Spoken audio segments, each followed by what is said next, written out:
Miércoles estará dedicado al tema de la salud y por eso hemos pedido al doctor Julio Frenk, secretario de Salud, que venga a platicar con ustedes sobre esta semana. Julio, por favor. Muchas gracias y muy buenos días. En efecto, esta es la tercera semana temática de salud que el presidente Fox dedica a la puesta en marcha de diversas obras. En esta semana, que es solo la mitad, lunes, martes y miércoles, el énfasis está en la inauguración de obras y particularmente de hospitales de alta especialidad. Le hemos llamado el maratón de hospitales porque en esta semana se van a inaugurar 4 mega hospitales de los más modernos que se han construido en nuestro país. El día de hoy, el señor presidente, en primer lugar, inicia la colecta nacional de la Cruz Roja aquí mismo en Los Pinos, que obviamente es un tema que también está muy vinculado a la salud por el servicio importantísimo que la Cruz Roja brinda en la atención a urgencias.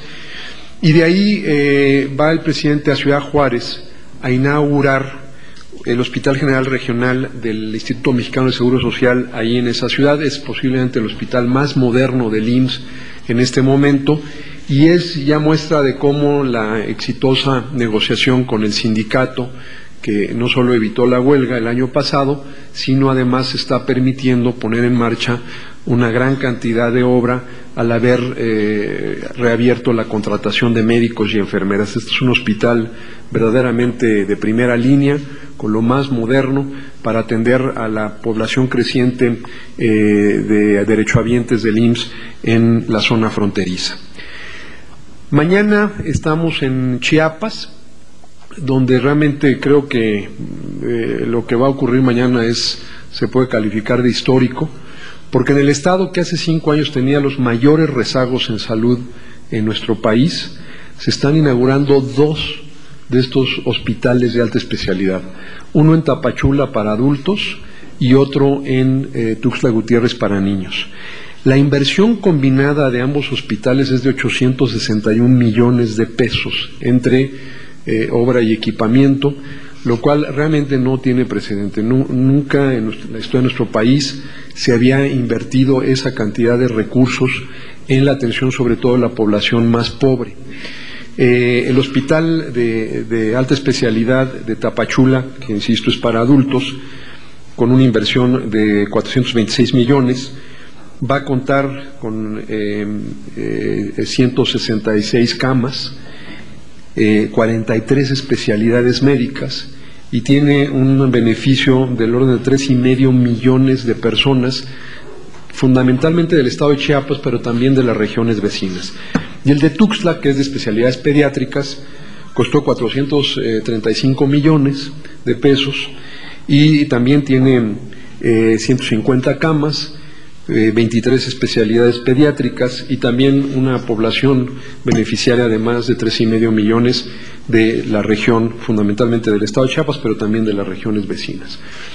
Finalmente, el miércoles estará el presidente en Villahermosa, Tabasco, para inaugurar otro de estos mega hospitales, que es el Hospital Regional de Alta Especialidad Dr. Juan Graham Casasus. La primera etapa de esta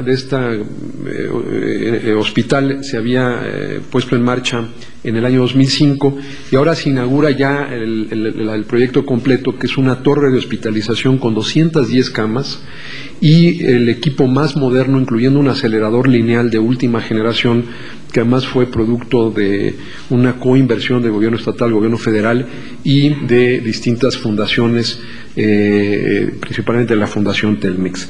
Este también es un hospital de la más alta calidad. Yo quisiera comentarles que este maratón de hospitales a este maratón se suma la inauguración en el mes de enero del Hospital Regional de Alta Especialidad de Oaxaca. Y en el segundo semestre del año se inaugurarán el Hospital Regional en Mérida, Yucatán, y el del Bajío, que está ubicado en León, Guanajuato. Si hacemos un análisis histórico, les quiero comentar nada más un dato que me parece muy ilustrativo.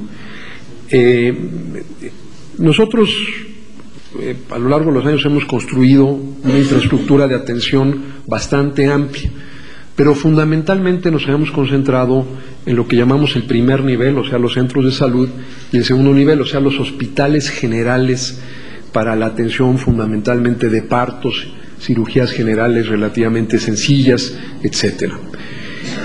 El gran vacío que había en nuestro país era la medicina de alta especialidad, y por eso fue que, sin descuidar el otro tipo de obra, se ha puesto un énfasis en las inversiones para la atención médica de alta especialidad, porque aunque parezca difícil de creer, en el año 2000 toda la atención, todos los hospitales de alta especialidad para la población sin seguridad social estaban concentrados en el Distrito Federal, Guadalajara y Monterrey.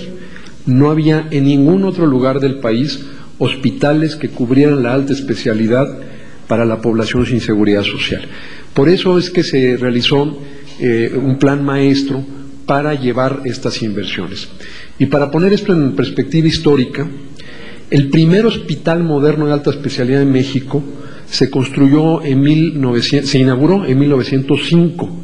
Fue el Hospital General de la Ciudad de México, que todos ustedes conocen, 1905. En los 101 años que han pasado desde entonces, se construyeron en ese siglo solamente 15 hospitales de alta especialidad, todos ellos concentrados en el DF, Guadalajara y Monterrey, como ya señalé.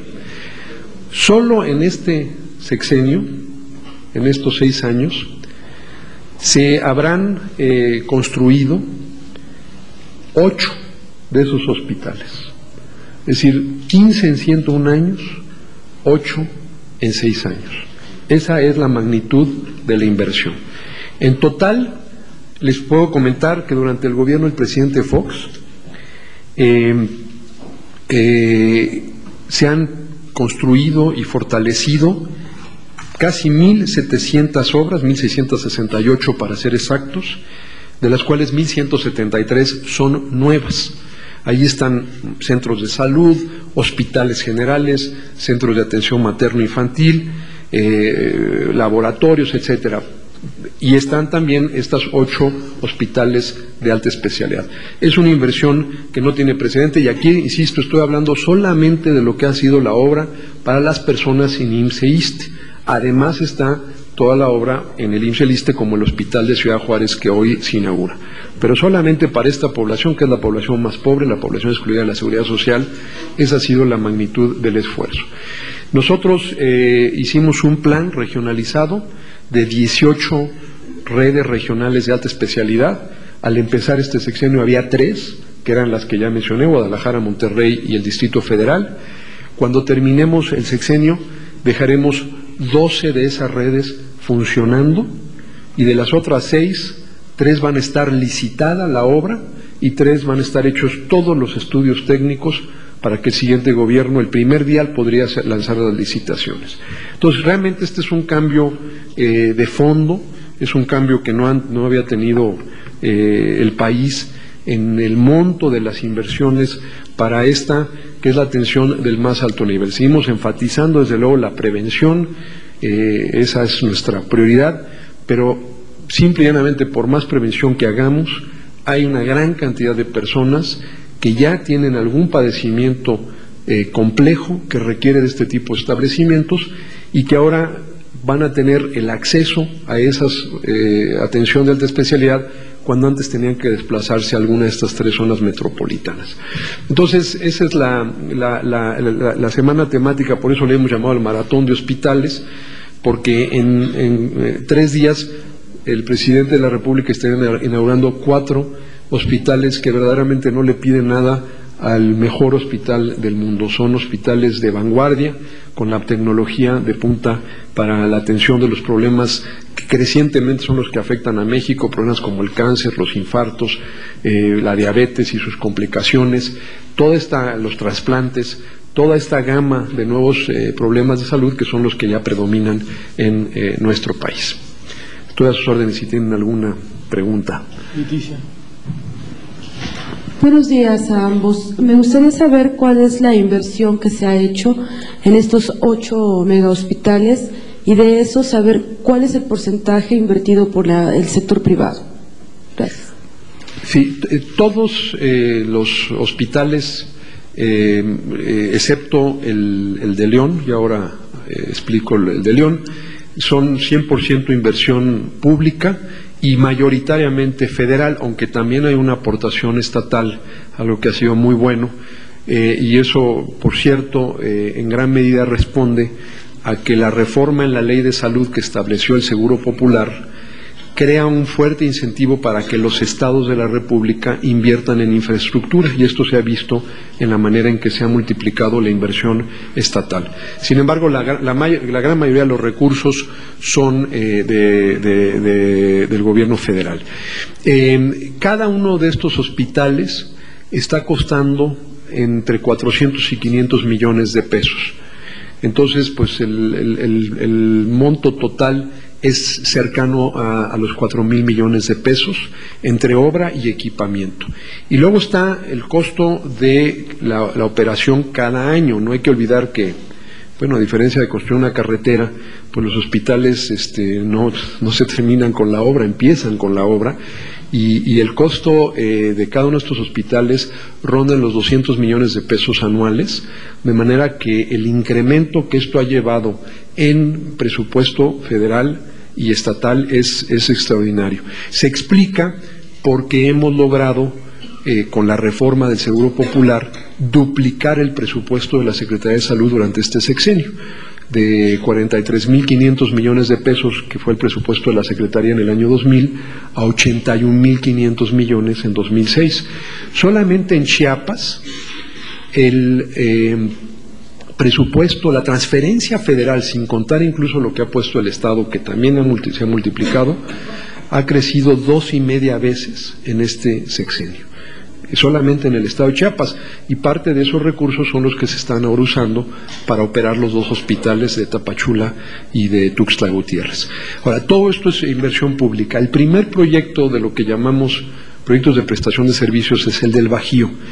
Ahí sí se hace una licitación internacional y hay un inversionista que construye la obra y opera los aspectos estrictamente inmobiliarios, pero el hospital sigue siendo un hospital público, los médicos y las enfermeras son personal de la Secretaría de Salud, y solamente el inmueble, lo que es el mantenimiento del inmueble, el estacionamiento, la lavandería, ese tipo de servicios, están en manos de un inversionista privado al cual se le va haciendo un repago de su inversión a lo largo de los años.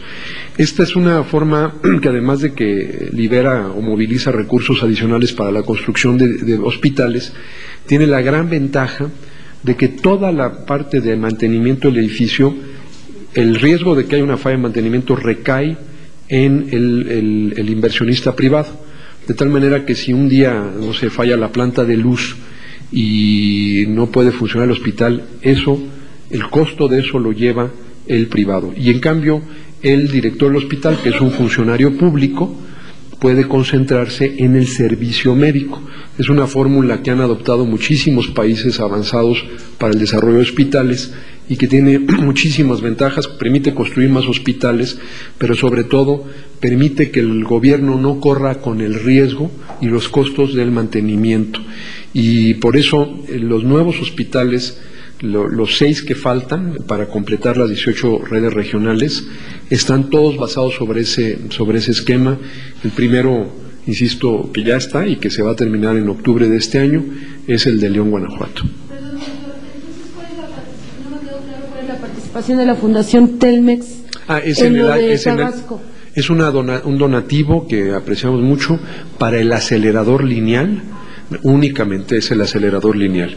En este sexenio se han recibido donativos para equipo médico de alta tecnología por más de 500 millones de pesos de Fundación Telmex, la Fundación Gonzalo Río Arronte, que ha hecho muy importantes donativos, otras fundaciones, por ejemplo, que se enfocan en el cáncer de niños, más o menos 500 millones de pesos es lo que han donado a distintos hospitales estas fundaciones, lo cual es también un aspecto novedoso. Ahora, hay que decir que no es nada más que donan porque sí, es porque ven que es un hospital nuevo de alta calidad, ahí es donde quieren hacer su aportación a estas instituciones filantrópicas. Carlos. Doctor, buenos días. Quisiera ver si me pudiera dar su opinión. Ante la actitud,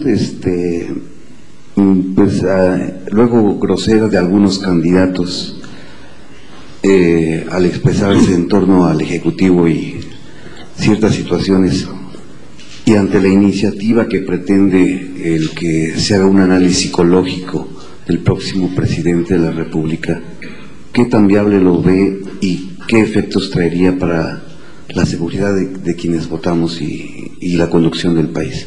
¿Usted cómo lo ve como doctor?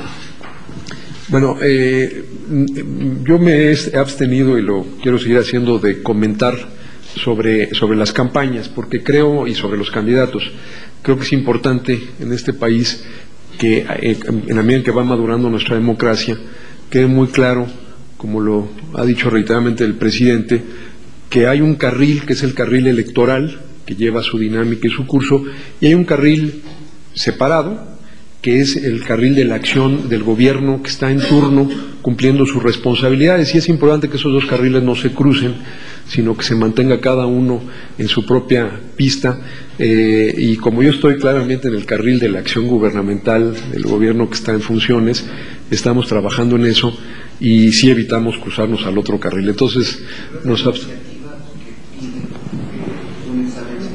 bueno, yo le puedo decir como médico, no con respecto a los candidatos actuales, sino en general, la divulgación de los datos de cualquier paciente es contrario a la ética médica.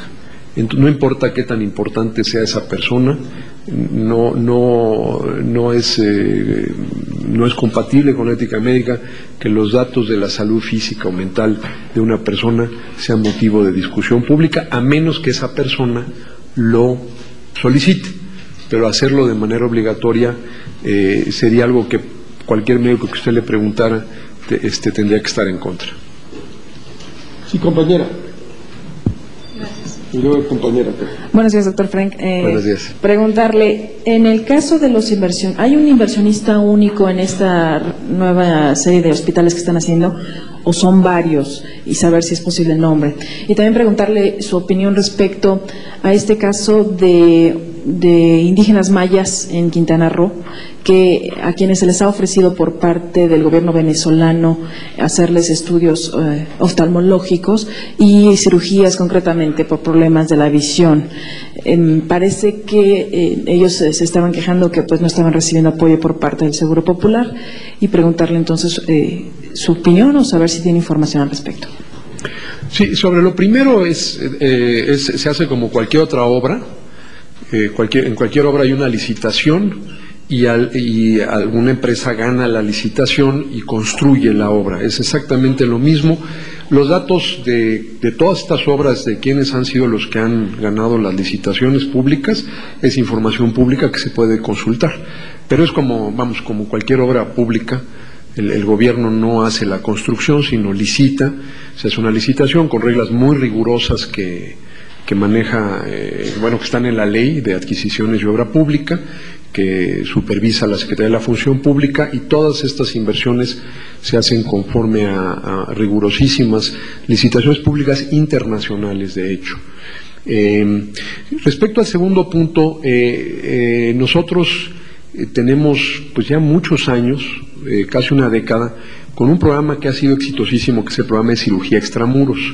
Y ese programa está en todo el país, de hecho está en Quintana Roo, y se está además atendiendo a mucha de esta población indígena, porque el programa de cirugía extramuros prioritariamente se dirige a la gente más pobre. Además del programa de cirugía extramuros, ya en el caso de las enfermedades visuales, el año pasado se estableció el Consejo Nacional para la Prevención y el Control de las Enfermedades Visuales, cuya primera prioridad es la operación sin costo de las cataratas en los adultos mayores, cubiertos los costos por el Seguro Popular, para la gente que no tiene seguridad social, ¿verdad? Este programa ya está en marcha y cualquier adulto mayor de 65 años que requiera la cirugía de cataratas puede solicitarlo y los costos se cubren por el Seguro Popular. Esto está, de hecho están unas brigadas en Quintana Roo, estamos además trabajando muy de cerca con los hospitales locales para desarrollar capacidad local a fin de que puedan operarse allá. La cirugía de cataratas es una operación muy sencilla, pero es importantísima porque las cataratas son la primera causa de ceguera prevenible en nuestro país.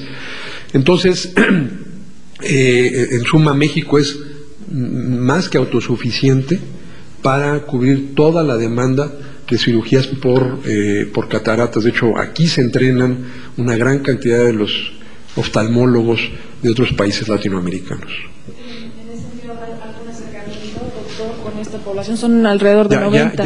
Ya la hay, sí. Sí, de hecho, el miércoles pasado empezaron unas jornadas en Quintana Roo, el doctor Amílcar Rosado, que es el secretario de Salud en el Estado, con el DIF estatal, han iniciado estas operaciones de estas cirugías de cataratas ahí o sea, ya no hay necesidad de que acepten la invitación de Venezuela. No hay necesidad. De México hay toda la capacidad para atender esas condiciones. Buenos días, doctor. Quisiera preguntarle, regresando un poco al asunto de las licitaciones, si nos podría decir el nombre de la empresa que ganó la licitación para el hospital que se va a construir, bueno, que ya está en León, y por cuánto tiempo es esta licitación, se están entregando estas licitaciones, cuánto tiempo, y segundo, si los hospitales que se van a inaugurar esta semana ya van a estar funcionando a partir del día que se inauguren al 100%. Sí, todos los hospitales que hemos inaugurado no se inauguran hasta que no están operando completamente. De hecho, no sé si algunos de ustedes estuvieron en la gira de Oaxaca a finales de enero, cuando se inauguró, incluso estaba ocurriendo una cirugía y además todos estos hospitales se vinculan por telemedicina con los institutos nacionales de salud aquí en el Distrito Federal. Este en particular tiene una vinculación con el Instituto de Nutrición y estaban haciendo la operación en Oaxaca, en el hospital que estaba inaugurando, con supervisión de médicos del Instituto de Nutrición vía telemedicina. Entonces, no se inauguran hasta que no están operando completamente. No tengo en la mente el nombre de la empresa, pero en la página de internet lo pueden consultar. Ahí están todos los contratos de obra, se publica quién los gana, porque obviamente es información pública, ¿no? A veces hay inconformidades o lo que sea, y toda esta información se puede consultar. Respecto, rapidísimo, ¿cuánto personal nuevo se contrató para hacer funcionar estos hospitales? No tengo el dato en la mente, pero les puedo decir, por ejemplo, como señalaba, que de los dos hospitales de Chiapas, el de adultos tiene 43 especialidades y el de niños tiene 23 especialidades. Entonces, son plantillas bastante numerosas de médicos, enfermeras, y estamos queriendo hacer una administración muy eficiente, realmente una administración modelo. Todas estas hospitales nacen con sistemas gerenciales modernos, expedientes clínicos electrónicos, telemedicina. O sea, no nada más es la obra, no son hospitales a la antigüita, son organismos públicos descentralizados, la plantilla de arranque ya me dieron el dato, 427 de personal médico y de enfermería en Tapachula y 544 en Tuxtla Gutiérrez. Pero sí es importante destacar que además de la obra y la tecnología médica, es todo un modelo gerencial distinto. Son hospitales que nacen con un concepto de autonomía de gestión, son organismos descentralizados, no son dependencias, digamos, de la burocracia central, y además lo que hemos hecho, y esto es muy importante, es que los hemos ubicado dentro de la coordinación de los institutos nacionales, para crear una vinculación entre institutos que son la máxima excelencia médica, como cardiología, nutrición, neurología, con estos nuevos hospitales regionales de alta especialidad. Alfredo. Buenos días, señor, buen día, doctor Frenk. Acerca del informe, doctor Frenk, que dio hace unos días, un par de semanas, la ONU, respecto a que se estaban llevando a cabo en México esterilizaciones en los indígenas de manera clandestina. Las autoridades mexicanas respondieron que iban a investigar. ¿Ya se tienen responsables? ¿Ya se tiene algún informe al respecto de que están llevando a cabo estas acciones ilícitas? No tenemos todavía los resultados.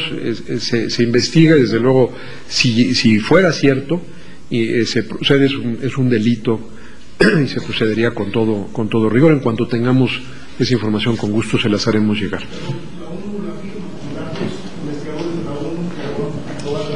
Sí.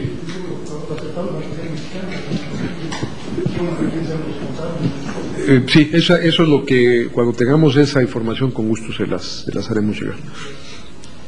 ¿Alguien más? ¿Alguna pregunta para el doctor Frenk? Bueno, muchas gracias. Buen día. Gracias.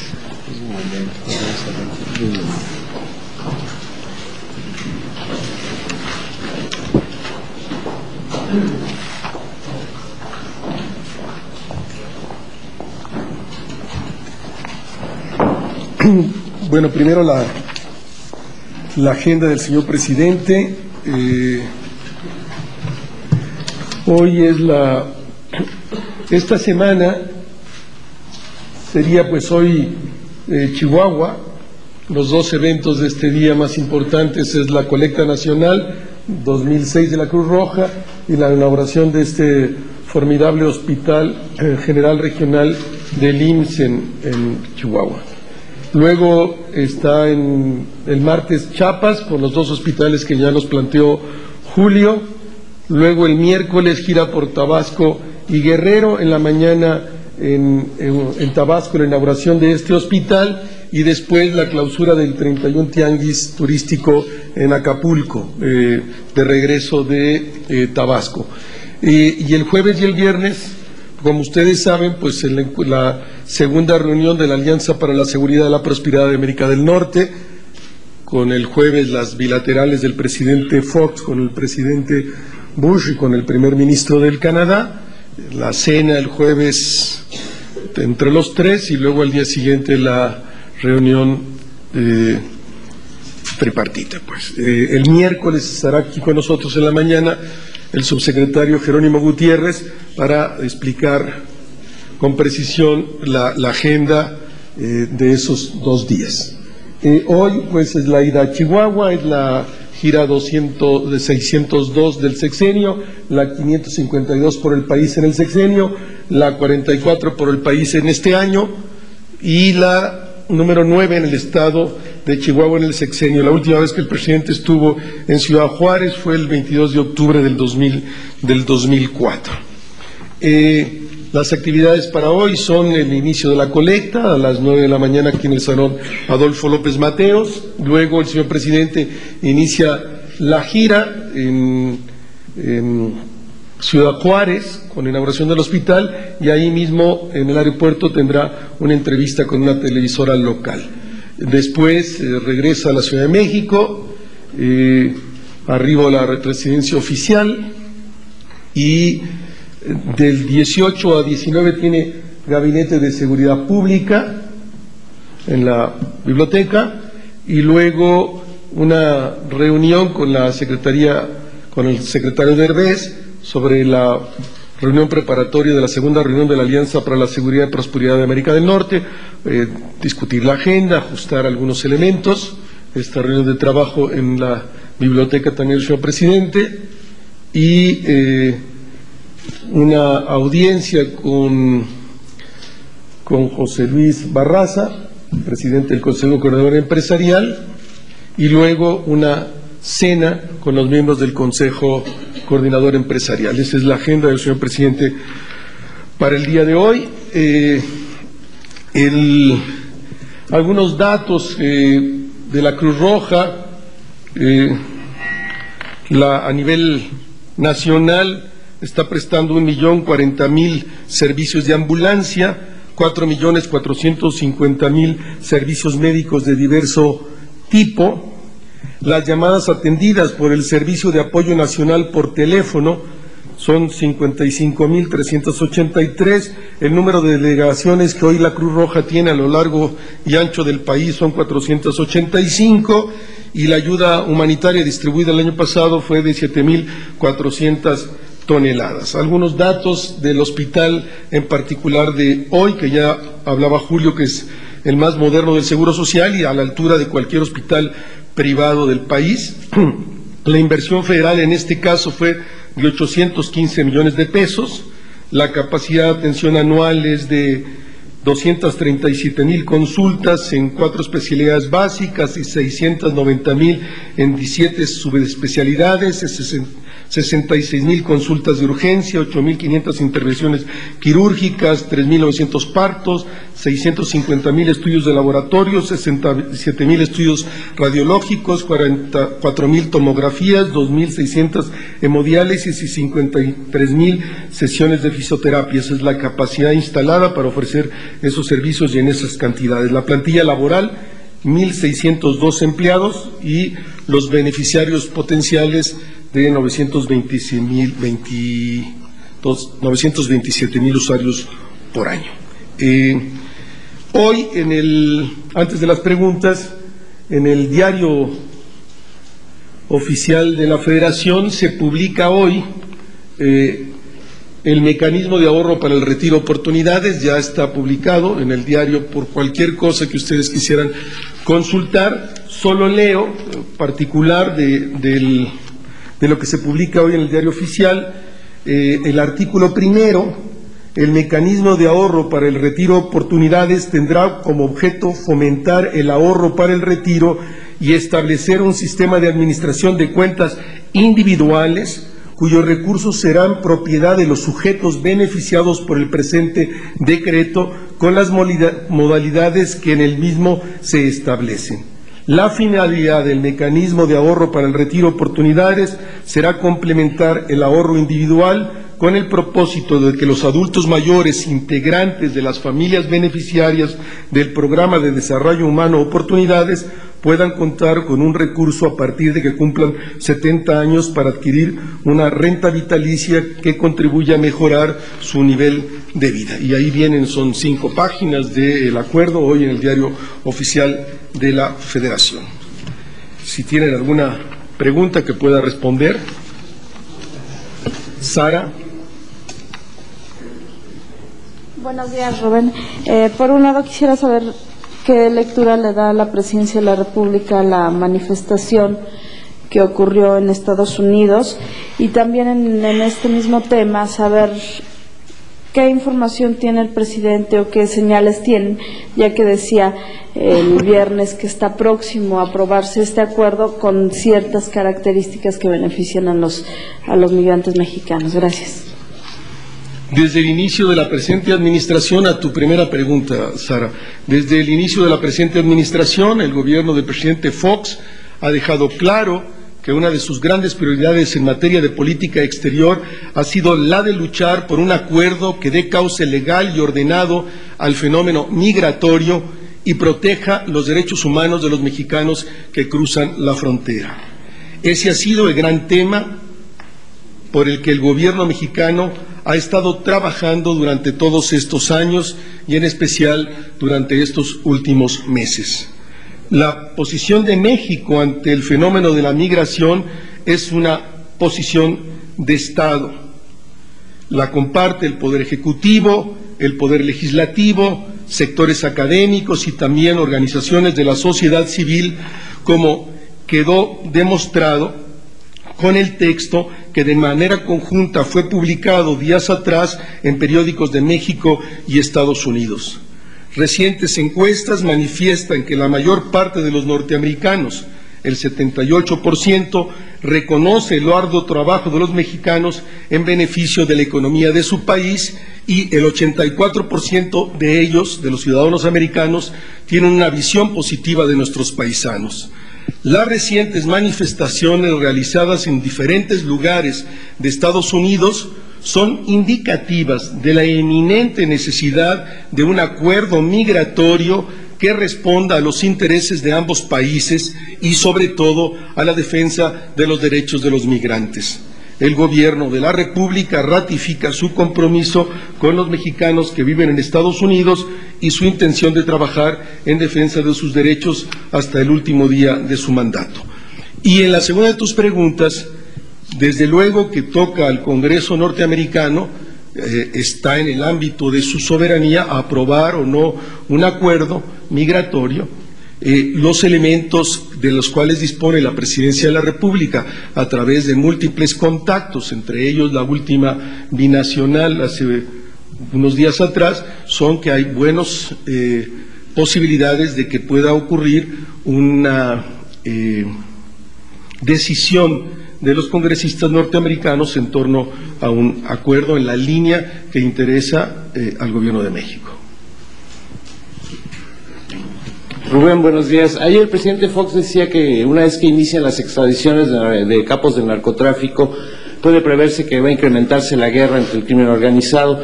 Y bueno, como muestra, vimos que hubo 6 ejecutados precisamente en Nuevo León. Y bueno, la pregunta es, ¿está preparado el gobierno mexicano para enfrentar esta guerra que se prevé contra el narcotráfico una vez que inician las extradiciones? Gracias. Sí, sí está preparado. Patricia.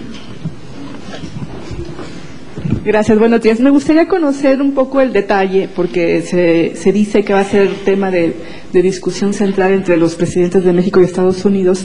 Esta propuesta que está haciendo México en el documento multicitado y superdifundido de México ante la migración, de que el gobierno de México propone, a cambio de un acuerdo migratorio, reformas en sus leyes internas. Señor vocero, me gustaría conocer si usted tiene el detalle de qué tipo de reformas serían esta modificación que propone el gobierno de México, si tiene que ver con cambios constitucionales o tiene que ver específicamente con leyes internas para sellar frontera, sobre todo frontera sur. Gracias. Si de ningún caso implica cambios constitucionales, tiene que ver con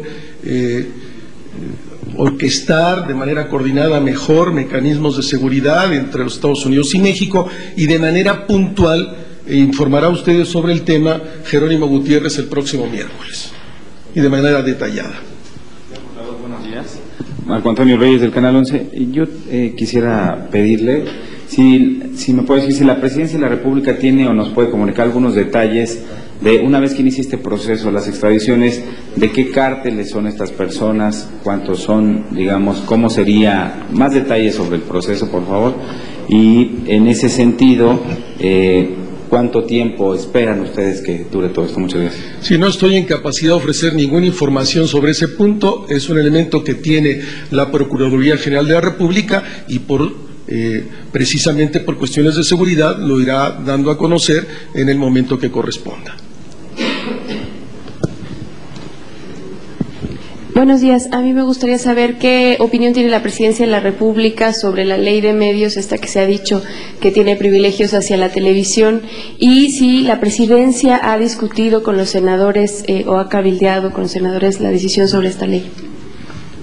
Ustedes ya saben cuál es la posición de la Presidencia. Mientras dure el proceso legislativo no tenemos ninguna opinión, solo cuando éste termine, por respeto precisamente a las decisiones de los poderes. Carlos. Rubén, 3 preguntas. Si el presidente Fox le dirá a su homólogo, el presidente Bush, ahora en Cancún, que en 10 años Estados Unidos nos va a estar rogando que les enviemos trabajadores mexicanos, ¿se lo va a comentar así como nos lo dijo a nosotros? Eso por una parte. Por la otra, el